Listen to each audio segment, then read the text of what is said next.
E aí, pessoal do canal, sejam bem-vindos a mais um vídeo aqui no Acidamente. Se é a primeira vez que você aparece por aqui, seja muito bem-vindo, muito bem-vinda a mais um conteúdo que eu posto aqui no Instagram. Meu nome é Ana Paula, eu sou psicóloga e normalmente eu paro aqui para falar um pouco sobre a minha profissão, tirar algumas dúvidas, comentar alguns comentários que são interessantes para desconstruir e reconstruir posicionamentos e pensamentos a respeito da psicologia.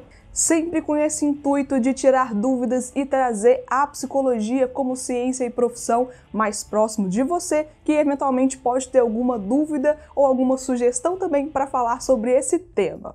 Hoje eu estou aqui para tirar mais uma dúvida de um inscrito que sempre, vocês estão participando, mandando sugestões, tirando dúvidas aqui nos comentários. Essa participação é sempre muito interessante, muito relevante, porque o canal, ele nasceu e a proposta é para que vocês consigam se sentir parte dele através da participação, dos comentários, dos compartilhamentos, porque nós não conseguimos aqui fazer um trabalho sozinhos. Precisamos de você aí do outro lado para prestigiar e compartilhar a mensagem de saúde, de autoavaliação, de autoaceitação, de autocuidado e principalmente para falar de saúde. Então, a pergunta que eu recebi, a pergunta do inscrito Tony Lins me encaminhou uma pergunta em relação sobre a necessidade de um psiquiatra, qual que é a relação desses dois profissionais, o psicólogo e um psiquiatra, dentro de um tratamento clínico para um paciente. E aí o Tony perguntou: em quais casos apenas o psicólogo basta, ou quando ele é dispensável ou não pode atuar na resolução do problema? Bem, aqui o Tony encaminhou essa pergunta falando sobre a psicoterapia e a psiquiatria, como funcionam essas duas questões, quais são as necessidades. Tentei resumir aqui bem o que ele encaminhou, espero, Tony, que eu esteja entendendo bem a sua pergunta, mas sobre essa questão, sobre a necessidade de um psiquiatra ou quando somente a psicoterapia basta. Olha, essa é uma informação que ela é muito subjetiva, vai depender muito do caso, vai depender muito do paciente também, como que essa trajetória histórica dele, como que tem sido essa questão com o adoecimento, qual adoecimento que é.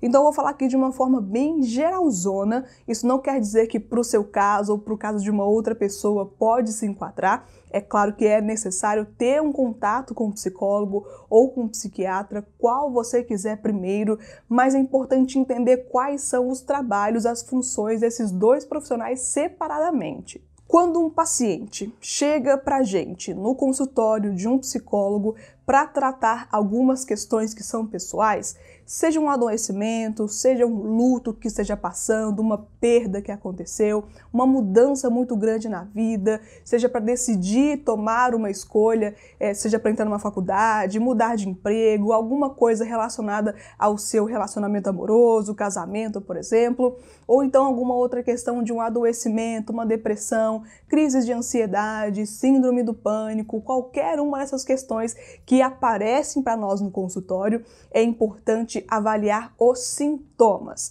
Quais são as gravidades do sintoma, como que ele aparece para o paciente, qual que é a frequência dele e, principalmente, se esses sintomas estão atrapalhando a rotina do nosso paciente.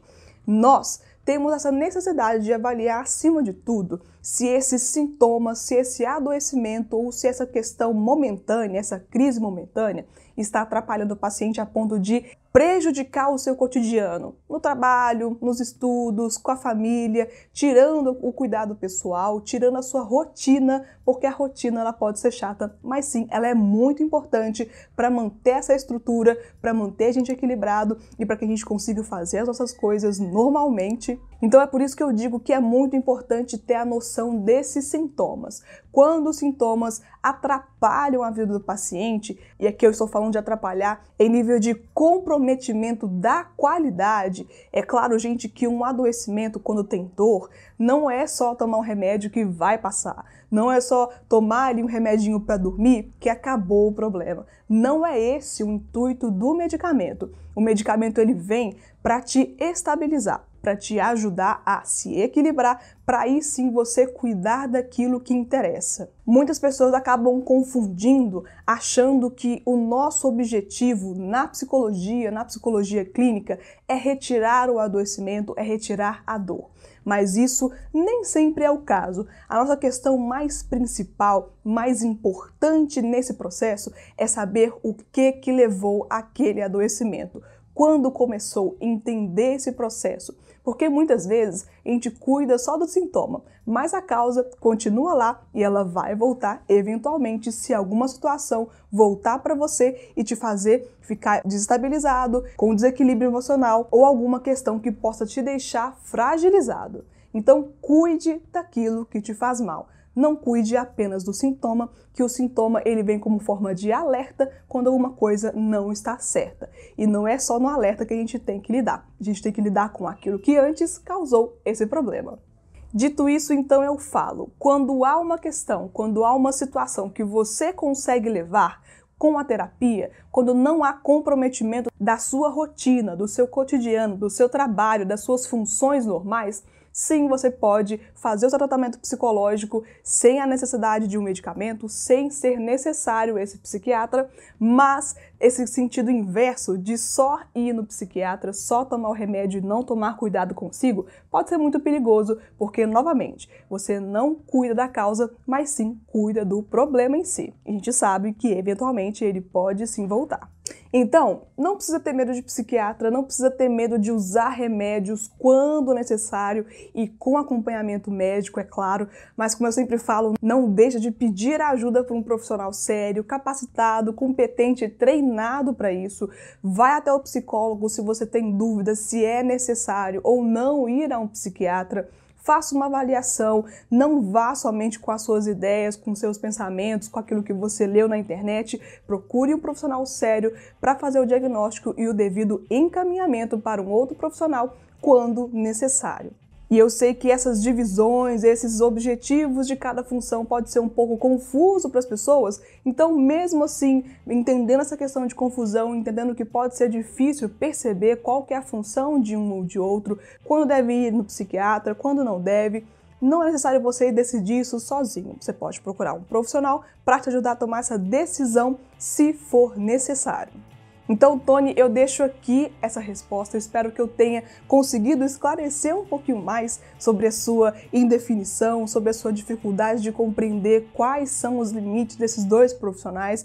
É claro, se surgir mais uma dúvida, sempre pode deixar aqui embaixo nos comentários dúvidas a respeito das coisas que eu falo ou daquilo que eu posso orientar vocês aí do outro lado a respeito da saúde mental e da psicologia como ciência e profissão.